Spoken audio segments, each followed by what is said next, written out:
think we lack a deep understanding of sex and sexuality that doesn't just draw on morality and calls for justice, important those can be, but draws on who we are, on a profound understanding of human nature and the way in which eros, erotic love, goes to the heart of that. This is a long-standing problem in the West, particularly felt by churches in their discussion of sexuality. I think the lack of a foundational understanding of eros is one of the reasons this debate never ends. Though I'm prompted in particular right now to think about this because of remarks made by Rowan Williams, the former Archbishop of Canterbury, on the rhetoric that has been surrounding the war in Ukraine, particularly the religious rhetoric, which has put Western attitudes towards sexuality centre stage. As Rowan Williams put it, people who don't live in the Western world of Europe and America in particular can be suspicious of the accommodations, as he put it, that Western Christians make, especially with changes in sexual morality. Now, Rowan Williams is quite clear in condemning the war. He says absolutely nothing condones the slaughter of innocents, and those who are perpetrating the slaughter, he said, are putting their very souls at risk. And yet, it is another moment in which to address this question again, because something's being missed here.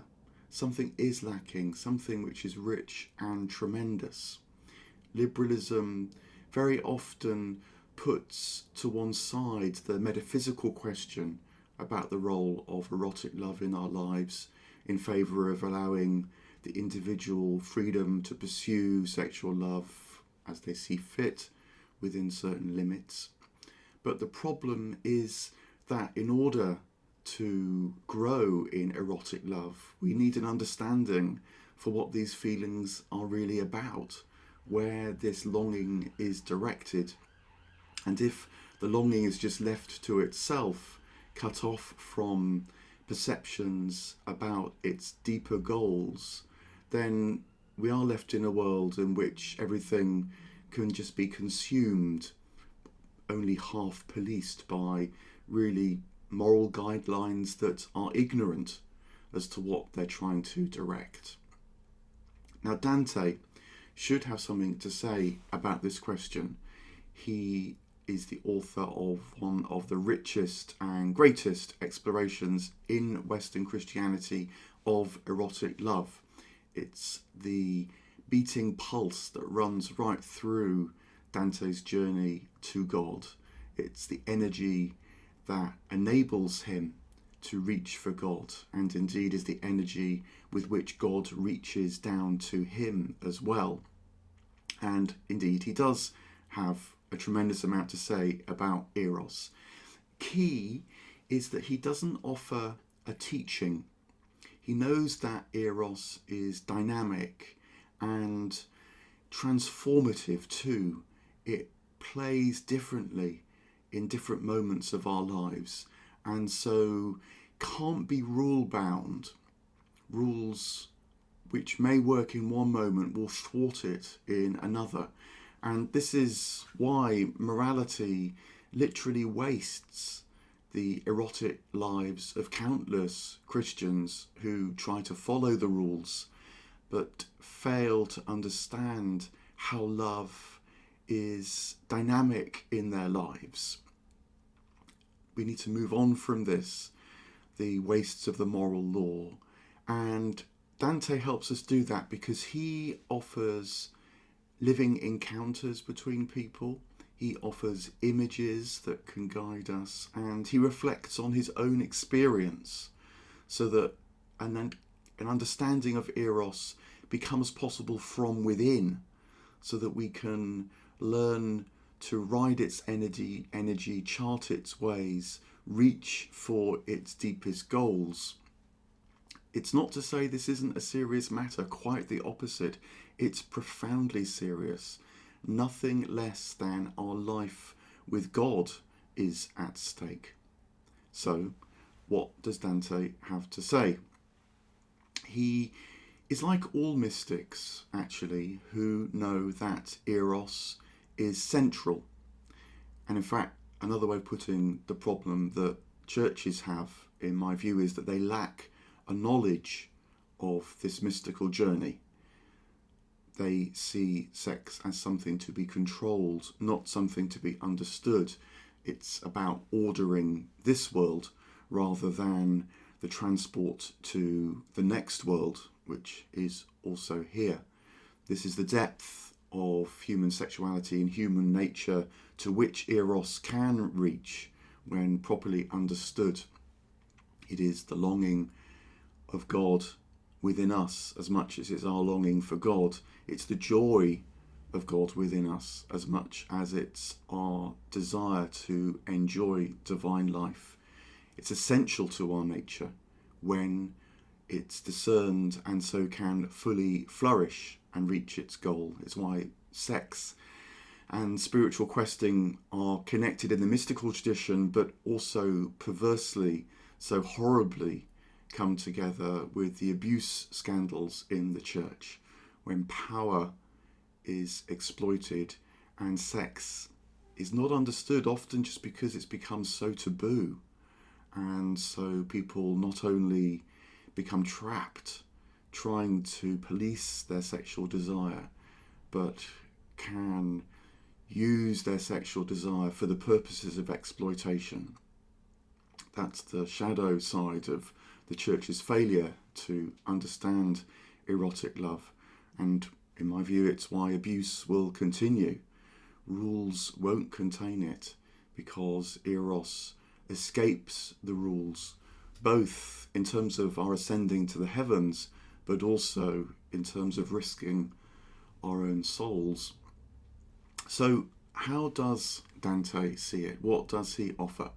Well, he knows that Eros is about our longing for God. He understands this as a perception that goes all the way back to Plato. Plato put Eros at the heart of his philosophy. It's been remarked that it could be called Erosophy because Plato understood that Eros is our desire for what's good, beautiful and true, and that in order to be in touch, be joined, participate with that which is truly good, beautiful and true, we need to discern the mistakes we make on the way as that longing for what's good, beautiful and true awakens in us in our early love lives. And so the energy can be directed into a more and more intimate, exposing, but also expansive and far-reaching journey powered by love. Erotic love is about finding the object that truly satisfies all that longing and brings the fullness of life not just to the one lover but to all lovers who can know themselves with others enjoying that lovely life. So this is the role of lovers in the Divine Comedy, and it's often in terms of what happens to the excessiveness of the desire we call Eros that determines whether they find God or whether that excessiveness actually traps them. So, for example, Dante famously early encounters the figure of Francesca in one of the upper circles of hell, and she has failed to understand how the excessiveness of her love for Paolo should have propelled her through the love that she felt for this man towards the love of God.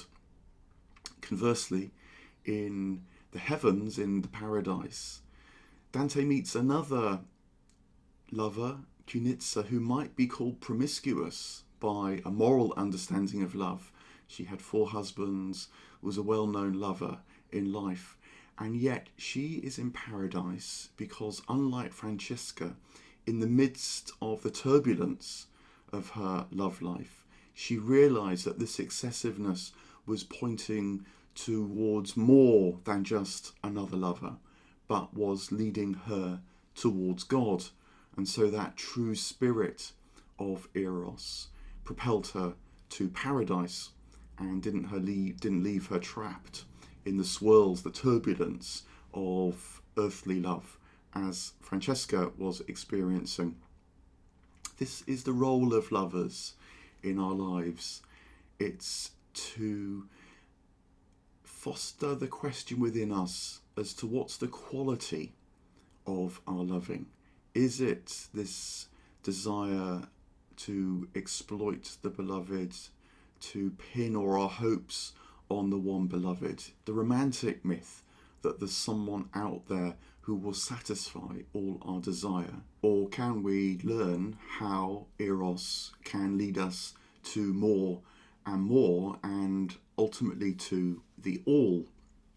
So to unpack this a little further, consider some of the lovers that Dante meets in the three parts of his journey towards God, in the Inferno, in the Purgatorio, and in the Paradiso, because they can be understood as investigating love or experiencing love at three broad stages of this journey towards its culmination. First of all, it's worth remarking, stressing again, that Dante would consider the use of Eros to exploit others as the worst kind of sin. He would put paedophiles, for example, with the betrayers in the lowest circles of hell, frozen in life, because not only had they misunderstood their own Eros, but they had so abused the Eros of love of others that it would threaten to destroy the means by which their victims might find their way to God. If Eros is so central to our journey to God, to abuse that Eros in others is nothing less than to thwart God's longing for us, or at least put that at risk. And that, I think, is the way in which Dante would understand the terrible effects of sexual abuse, but also why it's one of the worst acts that one human can inflict upon another. He meets other figures who have been trapped by Eros in hell. I mentioned Francesca, but a particularly interesting encounter comes when he meets his teacher, Bruno Latini. Now, this occurs in the circle of hell that is often described as the circle of the sodomites. Now, sodomy in Dante's time didn't just mean same-sex loving. It could mean loving acts that thwarted the potential for procreation. This stems from the Augustinian teaching that only the procreation of children redeems the otherwise fallen act of erotic love. Dante doesn't go along with Augustine in that way. He was much influenced by Thomas Aquinas, who has a different understanding of love. And it is the one in which the goal of love must be properly understood. And it seems that this is Bruno's problem. Dante and Bruno, interestingly, don't talk about sodomy. They don't talk about same-sex love, although there's a palpable sense of affection and care between them. Bruno was Dante's teacher, and that teaching relationship is one in which Eros is stirred between the teacher and the pupil. To learn is, in part, to learn how your desire in life can be developed and so find its fulfillment. So what they do talk about is how the goal of their striving was and wasn't thwarted in life. Bruno seems to have misdirected his erotic longing towards his own fame. He wanted to see his own star shine brightly in the sky, rather than understanding that his erotic desire could lead him to the light of lights through all the stars to the ultimate glory. And this is something Dante must understand as well. He is already a very great poet, destined to become an even greater one. And so the erotic propulsion that led him to put all that work into writing poetry must be carefully treated so that it doesn't just desire his own success, his own fame, safeguarding his own reputation, but can become a portal, a channel for the desire of God to flow into the world through the poetry. Bruno, I think, gets a sense of that in the Inferno, but struggles to really perceive the light of lights, and so is stuck amidst the falling flames of this part of the Inferno. But Dante, in his conversations with Bruno, does understand how fame can get in the way. Again, this is something that Plato understood. He, in his own discussion of Eros, talked about how individuals can seek substitutes for the goal of loving. They can hope that their memory is passed on through their children. They can seek fame in this life. They can work to defend their reputation, hoping that takes on eternal qualities, substitutes for the eternity that love really draws us to. Typically then, what's going on here for Dante is that he is highlighting a far greater danger, in fact, that gets overlooked when Eros is misunderstood. Those who are worried about their legacy or their reputation as individuals or indeed as institutions are at risk here. That might be something that is far more profoundly at work in the soul than the fixation on sexual acts. And that's very illuminating, because the church has been accused of being more concerned for its reputation than for the victims of abuse. The church, through not understanding Eros, not only doesn't understand how to guide this force in people, but also gets trapped itself by not understanding its institutional Eros, its desire to protect its own reputation. I think you can even go so far as to say that those figures within the church that defend the church's reputation are themselves putting their souls at risk through not understanding that which would draw them to God. Dante's exploration of Eros continues through the Purgatory too. These are individuals who are understanding the nature of Eros in their lives. They are able to follow its threads of desire, its fires of longing, but still struggle with it. And what is so striking is that Dante puts on an equal footing same-sex lovers and opposite-sex lovers. He sees them together on the terrace on Mount Purgatory, where they're discerning their Eros aright. It's the quality of love that they're understanding, and how, no matter how it was awoken within them in their earthly lives, it's what they do with that awakening that counts. Is it leading them towards God? Which it is. But it's also one of the hardest moments for Dante in the Divine Comedy. Remember that Eros is the supreme energy and force in his own life, awoken early with his love for Beatrice. And he has tried to ride that wave. He's no doubt made mistakes, certainly in terms of his fantasy life, if not actually in sexual acts during his life. And to understand the nature of Eros is to have those exposed. And so he is terrified about entering the flames that would not only purify his love and so enable it to lead him to God, but also, like the flames, enable him to rise into the higher heavens. It's one of the most psychologically alive moments in the Divine Comedy, which you'll know if you've ever tried to reflect upon your sexual desire or talk about it with another. Shame is never far away, but that shame can be transformed when it's talked about, when it's understood. And so I think another insight that the presence of flames is giving us is that love must combine with light. Energy must combine with insight. That metaphor, the image of the flame, so wonderfully suggests. The light of being able to follow the desire of love to its true goal, to God, with the guides of what's good, beautiful and true.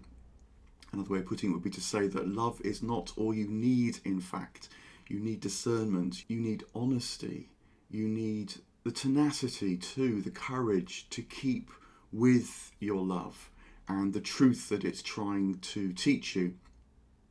That becomes manifest in Paradise when Dante sees how love fills the whole atmosphere. Interestingly, in Paradise, love is not sexualized. The differences between the sexes have disappeared because sexual difference is a manifestation of division.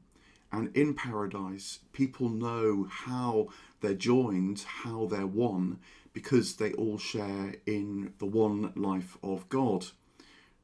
The love between individual souls that he meets is triangulated because the love between the two is always part and parcel of the love of the third that's present, which is the wellspring, the ground of all Eros, namely God. It's manifest in the abundance of light and love in the Paradise. And this is why the people that he meets in Paradise celebrate this love so freely. And they're not worried about the taboos that might constrain love on earth because they understand Eros aright. For example, it's very striking that when Dante in the high heavens meets the apostles, Peter, James and John, they're described as fluttering around each other like lovebirds. They coo like doves. They seem to be married, Dante says.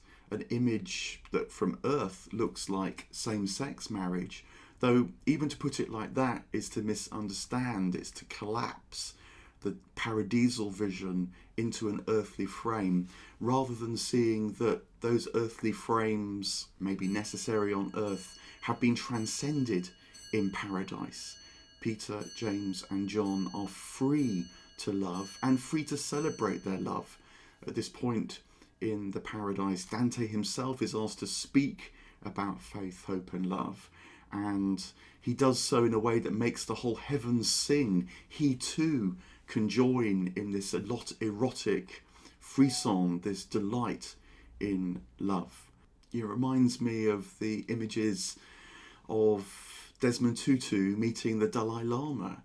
Apart from their joy and laughter, it's striking how they can hardly keep their hands off each other. They want to touch, they want to embrace. Their bodies are anticipating the sharing of love in paradisal life, free of the constraints of earthly love, because their desire, I think, is free to know its true goal, to know God. You might say that their loving and their insight, their lives, their virtues, their courage are a flame. And so they offer a wonderful image, something that draws us as it radiates the love that they themselves know, triangulated in God, founded in the love that will guide us and draw us to itself. So Eros is central, and it's a question of how you love, not just who you love. In hell, love is perverted because maybe love itself has been loved, maybe fame is what's loved, or betrayal, exploitation has been loved, and so that traps people. In purgatory, both same and opposite sex lovers, though, are learning how their passion can lead to God. And this is the element that the churches don't seem able to touch, though which is understood by the mystics, not least Dante, who see in paradise how Eros is fulfilled. As Dante puts it in the famous last line of the Divine Comedy, it is the love that moves the sun and the other stars. It fills all of life, and we human beings are invited to know how it can fill us too.